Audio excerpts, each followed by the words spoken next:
పాడి కౌశికన్న పొన్నం సార్ల పంచాది ఓడుస్తలేదు కదా. డైలీ సీరియల్ లెక్కనే నడుస్తున్నది. నిన్న చెప్పినట్టే ఇలా జూబ్లీహిల్స్ ఎంకన్న గుడికి వచ్చిండు పాడి కౌశికన్న పొన్నం సారు. నేనొచ్చిన నువ్వెందుకు రాలేదని దెప్పి ఓడ్చుకుంటా ఇగో గీ ముచ్చట ముంగటేసుకుండు. పొన్నం సార్నైతే ఇడుస్తలేడు కదా పాడి కౌశికన్న.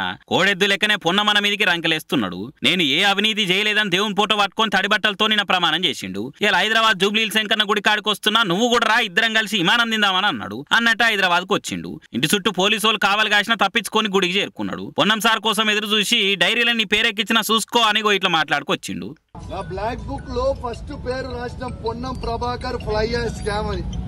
బిడ్డ మళ్ళా కేసీఆర్ ముఖ్యమంత్రి అయిన తర్వాత నువ్వు తిన్న 100 కోట్ల అవినీతి మరియు టికెటింగ్ స్కామ్, మా క్రిషాంక్ చెప్పినట్టు నువ్వు చేసిన టికెట్ల స్కామ్, ఇవన్నీ పైసలు నేను కక్కిస్తాం. నా బ్లాక్ బుక్ లో ఫస్ట్ పేరు ఎంటర్ అయింది మినిస్టర్ పొన్నం ప్రభాకర్ గారిది. రేపు అధికారం వచ్చిన తర్వాత ఆయనకి ఈ బుక్ వాల్యూ. అయినా ఇంటి అన్నారంటావు గానీ పాడి కౌశికన్న, ఏమని ఉంటే చట్టంతో చూసుకోవాలి గానీ ఈ ఓట్లతో ఏమొరుగుతుంది? నిజంగానే అవినీతి అయిందంటే ఆధారాలు కోర్టుకు విచారణ వ్యవస్థలకు అప్ప చెప్తే వాళ్ళు చూసుకుంటారు కదా. ప్రజాప్రతినిధులకు గెలిచినప్పుడు దేవుల మీద ఓట్లు పెట్టి మేము బంధుప్రీతి చూపియము, అవినీతి చేయము అని చెప్పిన ప్రతి ఒక్కరు ఏమేం కథలు చేస్తారో జనాలకు తెలియదా? వచ్చిగా రాజకీయాల నడిమిట్ల దేవులను ఎందుకు బదనాం చేస్తారు అని అనుకుంటారట. ఇటువంటి సవాల్ చూస్తున్న జనము. రాహుల్ గాంధీ సారు నీళ్ళ లెక్క, అవి ఎండ్ల పోస్తే అందులో మంచిగా ఒదిగినట్టు రాహుల్ సారు ఎవ్వరితోటైనా ఒదిగే ఉంటాడు. అందరిట్లా ఒకరి లెక్క మంచిగా కలిసిపోతాడు. ఆ సింప్లిసిటీకి మస్తు మంది ఫిదా అవుతారు.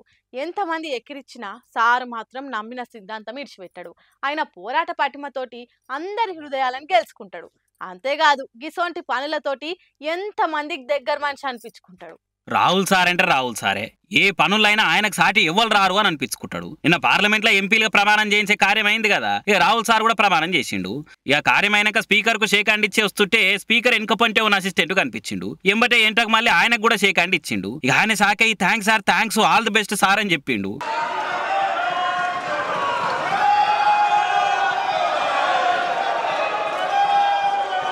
రాహుల్ సార్ చేసిన పని చూసి నెటిజన్లు మస్తు ఫిదా అవుతున్నారు. ఎంత ఎదిగినా ఒదిగుండు అనేది రాజును చూసే నేర్వాళ్ళు ఎవరైనా. రాజును బంటును సమానంగా చూసే పెద్ద మనసు సార్కే ఉంటదని మస్తుగా ఒగుడుతున్నారు అనుకోరి.